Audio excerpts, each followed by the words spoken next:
सब ही सरकार वाला कहा था कि भाई हमार जो विधा है लुप्त मत हो और हमार संस्कृति है आगे बढ़ते रहे चलते रहे। आज हम हैं या नहीं हैं तो जब तक है तब तक हमारे में जो भी ज्ञान गुण जो हमारी जगह कूट कूट के भरा है, पंथी गाथन, पंडवानी गाथन, चंदनी गाथन, बर्तनी गाथन, सुआ गाथन, लोक संगीत भी गाथन, तो हम एक दिन स्कूल लगा लेते हैं, स्कूल खोल देती।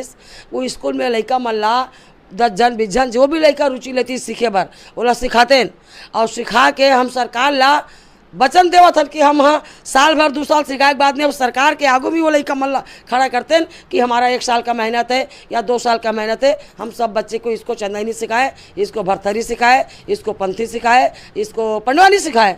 हम एक एक करके सब लेकर अलग अलग विधा से सिखाते हैं। हम तो कहा था हमला बार स्कूल खोल दे, हमला मत दे पैसा, काय कर बोल पैसा ला है।